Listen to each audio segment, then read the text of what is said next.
Hey there, my name is Michael King. Welcome back to The Connected Accountant, where I talk about starting, scaling, and optimizing fractional CFO services. Now, if you are anything like me, you want to be a strategic CEO. You want to make sure that you're working on the things that are going to maximize your chances of hitting those big goals that you had when you started your firm in the first place. The problem is, setting strategy is hard. I mean, nobody really talks about the process that you go through to set a strategy for your firm. They're just like, you need to be strategic. Go do strategic things. And what that results in is you set a bad strategy, or like me, you don't have any strategy at all. And I can tell you that when you have a bad strategy or no strategy, the consequences can be catastrophic. For me, that meant resentment, it meant burnout, it meant deteriorated health, and it meant that a lot of really important relationships to me took a big hit. Over the last several years, I've been able to figure out the specific steps that I need to take to set a strategy for my firm. That's why I'm so excited to kick off this 3-part series where I'm going to talk about all things CFO firm strategies. In this 3-part series, I'm going to talk about everything from determining the services that I offer, to setting prices, to figuring out how many clients I can handle,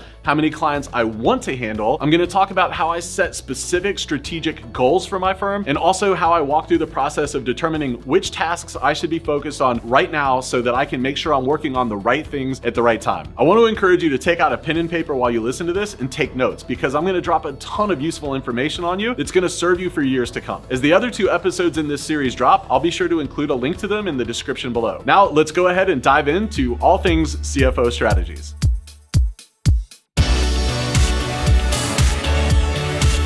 The first step that I take when thinking about strategic objectives for my business actually has nothing to do with business whatsoever. The first thing that I consider, my personal goals and my personal priorities. Now, that might seem a little bit counterintuitive, and a lot of people ask me why I do that, but what I found is that if I start by setting a lot of goals and priorities and tasks for my business, putting all these things in place, building my calendar around it, what ends up happening is those things that are important to me personally end up taking second seat to those business goals. And that's where a lot of those problems that I mentioned earlier with the resentment and the burnout, the health problems and the relationship problems start to fall in. I didn't prioritize those things, and so what ends up happening is I end up feeling like I'm working for my business rather than my business working for me. The good news is that I found that when I put my personal goals and priorities in place first, I have those defined on paper, and then I sit down and start to go through the things that I'm going to cover in steps 2 and 3. When I do those things, the business things second, I end up having a business that I feel like works for me, and it's been a complete game changer. So when I think about personal goals and personal priorities, I actually think about those in 4 separate buckets. The first bucket that I think about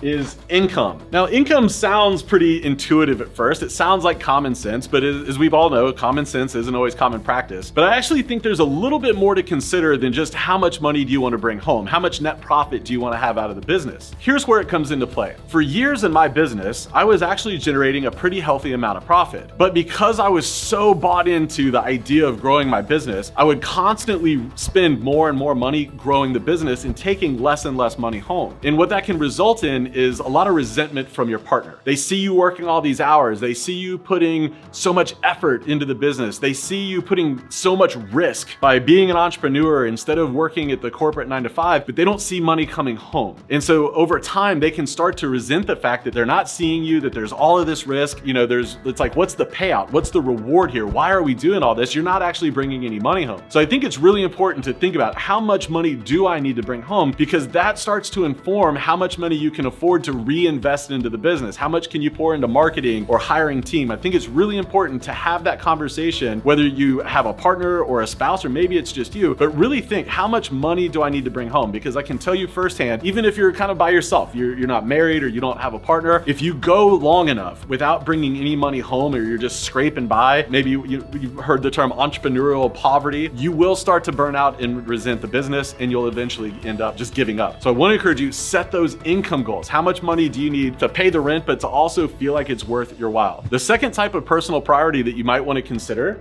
are your lifestyle goals and your lifestyle priorities. And when I think about lifestyle goals and lifestyle priorities, the things that I think you should consider are, what kind of hours do you want to work? Do you want to work, 8 to 5? Do you want to work 9 to 6? Do you want to work 1 p.m. to 3 p.m., it's really important to know what those hours are. Another thing to consider is like days of the week. What days do you want to work? I know a lot of people in the summers, they want to work maybe like Monday through Thursday. Some people want to work weekends because of their spouse's schedule. Other people want to work, 5 days a week, Monday to Friday, 9 to 5. Whatever that is for you, I want you to consider that. Like, what are those hours you want to work? What days of the week do you want to work? Do you want to have the ability to come and go? For me, I love to be able to work out in the mornings. I like to be able to go do self-care. I like to be able to run to the store. Anytime Apple drops a new product, I like to be able to go and pick those things up. So having that ability to kind of come and go is really important to me. Another lifestyle consideration might be travel. If you're the type of person that's kind of like me and my wife, we love to be able to travel all over the United States, if not all over the world. And so it's really important that I build my business around the fact that I might be in multiple different time zones at any given time. So I think it's really important to consider what are those lifestyle goals, those lifestyle priorities that you have, and build your firm around it. The third bucket that I consider are what are those family goals and those family priorities that are important to me. When I grew up, we always had dinner as a family every evening. I think it was at like 5:30. For me, it's really important. Like, as many of you know, I'm getting ready to adopt. I want to be able to go to soccer games and soccer practices. I want to do PTA stuff. You might have aging parents that you want to be able to care for. So I think it's really important to be intentional and think about, from a family perspective, what are your goals and what are your priorities? Because again, if you're not intentional about structuring your business so that you can do those things, then you're going to end up in a spot where your business isn't allowing you to do those things. And again, that resentment, that burnout, the relationship consequences, those will come to bear. So be really intentional about thinking about those family goals. The fourth type of personal goal I think is completely underrated. And honestly, I don't hear enough people talking about this as a personal goal. So I'm really excited to bring it up to you today in case you haven't thought about it. But that fourth type of personal goal, those are like community goals. What is important to you to be able to do in your community? You might know that I absolutely love donating not just money, but more importantly, my time to my community. I love to get out in the community, and I love to teach about business and entrepreneurship and those kinds of things. I also love to volunteer. My wife and I volunteer together all the time. We absolutely love that. We also like to go to church once a week. We like to be part of our community group. So doing those things in the community is really important. A few years ago, I had a CFO client that really modeled the way for me when it comes to community goals. Every single month, he was absolutely dedicated to donating $10,000 in cash from his business to his church. His church was building a new wing, and his goal was to donate $120,000 a year for 2 years towards his church. Every single decision that came up in his business, the first question he asked himself is, does this impact my ability to donate $10,000 in cash to my church this month? And if the answer was yes, then he said no to whatever that thing was, because that was his top priority for his business, was being able to donate that $10,000. So I think it's really important that if community is important to you,